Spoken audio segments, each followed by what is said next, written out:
Welcome to our channel Holy Bible, the Book of Life Hindi official. हमारे video प्रतिदिन प्राप्त करने के लिए कृपया हमारे चैनल को सब्सक्राइब करें और नोटिफिकेशन आइकॉन भी दबाएं। आज का पवित्र बाइबल पाठ गिनती के पुस्तक अध्याय 32। ढाई गोत्र का यरदन के इसी पार बस जाना। रूबेनियों और गादियों के पास बहुत से जानवर थे। जब उन्होंने याजेर और गिलाद देशों को देखकर विचार किया कि वो पशुओं के योग्य देश है, तब मूसा और एलीआजर याजक और मंडली के प्रधानों के पास जाकर कहने लगे, अतारोत, दीबोन, याजेर, निरमा, हेशबोन, इलाले, सबाम, नबो और बोन नगरों का देश, जिस पर यहोवा ने इज़राइल की मंडली के विजय दिलाई है, वो पशुओं के योग्य है और तेरे दासों के पास पशु है। फिर उन्होंने कहा, यदि तेरा अनुग्रह तेरे दासों पर हो तो यह देश तेरे दासों को मिले कि उनकी निज भूमि हो, हमें यरदन पार ना ले चल। मूसा ने गादियों और रूबनियों से कहा, जब तुम्हारे भाई युद्ध करने को जाएंगे तब क्या तुम यहाँ बैठे रहोगे? और इस्राएलियों से भी उस पार के देश जाने के विषय जो यहोवा ने उन्हें दिया है तुम क्यों अस्वीकार करवाते हो? जब मैंने तुम्हारे बाप दादों को कादेश बरने से कनान देश देखने के लिए भेजा, तब उन्होंने भी ऐसा ही किया था।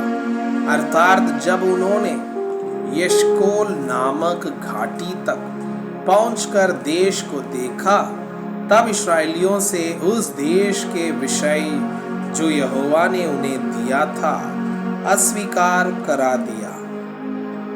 इसलिए उस समय यहोवा ने कोप करके यह शपथ खाई, निस्संदेह जो मनुष्य मिस्र से निकल आए हैं, उनमें से जितने 20 वर्ष के या उससे अधिक आयु के हैं, वे उस देश को देखने ना पाएंगे जिसके देने की शपथ मैंने अब्राहम, इसहाक और याकूब से खाई है, क्योंकि वे मेरे पीछे पूरी रीति से नहीं हो लिए, परंतु यपुन्ने कनजी का पुत्र कालेब और नून का पुत्र यहोशू, ये दोनों जो मेरे पीछे पूरी रीति से हो लिए हैं, ये उसे देखने पाएंगे।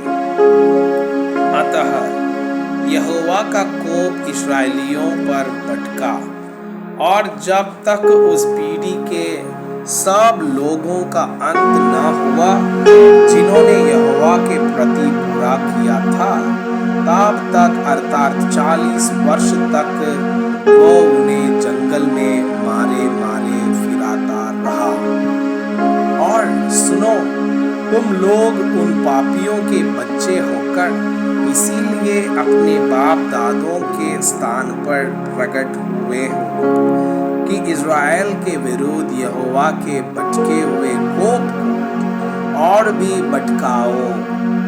यदि तुम उसके पीछे चलने से फिर जाओ तो वो फिर हम सबों को जंगल में छोड़ देगा। इस प्रकार तुम इन सारे लोगों का नाश कराओगे।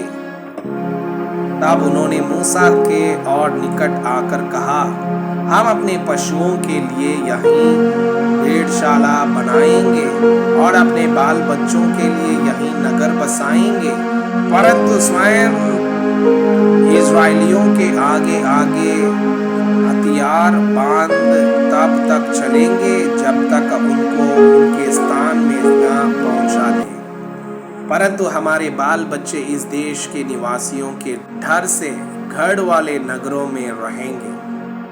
परंतु जब तक इस्राएली अपने अपने बाग के अधिकारी ना हो, तब तक हम अपने घरों को ना लौटेंगे।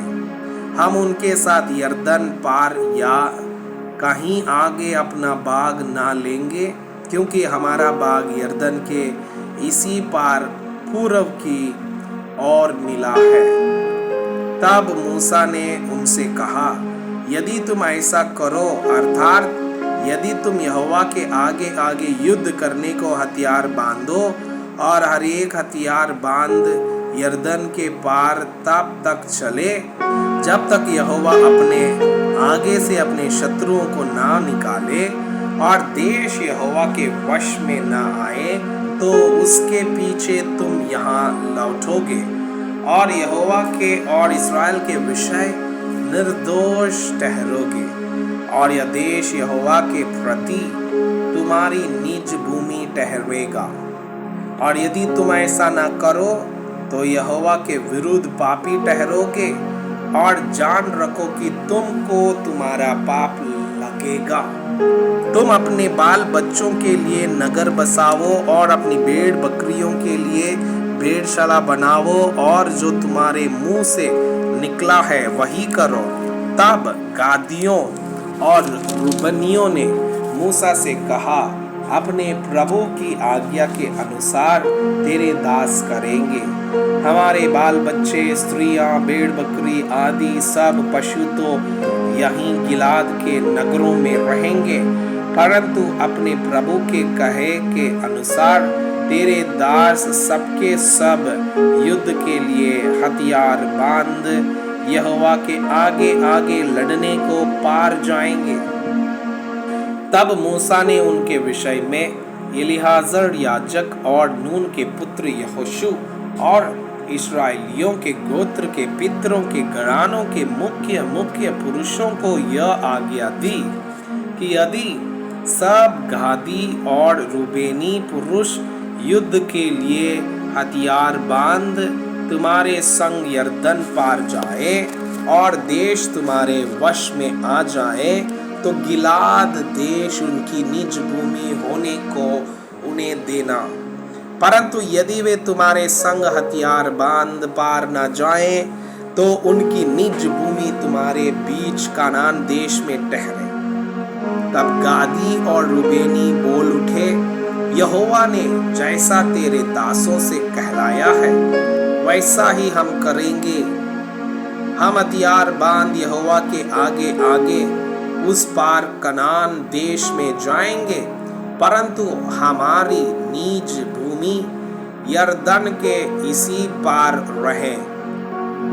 तब मूसा ने गादियों और रूबेनियों को और यूसुफ के पुत्र मनासे के आधे गोत्रियों को यमोरियों के राजा सीहोन और बाशान के राजा होग दोनों के राज्यों का देश, नगरों और उनके आसपास की भूमि समेत दे दिया। तब गादियों ने दीबोन, अतारोत, अरोएर, अत्रोत, शोपान, याजेर, योगबहा, बेतनिर्मा और बेतारन नामक नगरों को दृढ़ किया और उनमें भेड़ बकरियों के लिए भेड़शाला बनाए। और रूबेनियों ने हेशबोन, एलाले और किर्यतम को फिर नबो और बालमोन के नाम बदलकर उनको और सिबमा को दृढ़ किया। और उन्होंने अपने दृढ़ किए हुए नगरों के और नाम रखे। और मनाशे के पुत्र माकीर के वंशावलों ने गिलाद देश में जाकर उसे ले लिया और जो एमोरी उसमें रहते थे उनको निकाल दिया। तब मूसा ने मनासे के पुत्र माकीर के वंश को गिलाद दे दिया। और वे उसमें रहने लगे।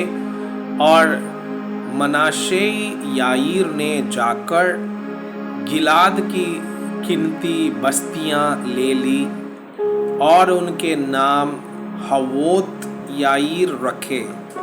और नोभा ने जाकर गांवों समेत कनात को ले लिया और उसका नाम अपने नाम पर नोभा रखा। मैं आपसे यह अनुरोध करता हूँ कि कृपया आज का बाइबल पाठ को अध्ययन करें और जिन वचनों के द्वारा आप प्रभावित हुए उसे अपने कॉपी में लिखें और आज दिन भर इस वचनों को अपने जीवन में अभ्यास करें। परमेश्वर चाहता है कि आप उनके समान सिद्ध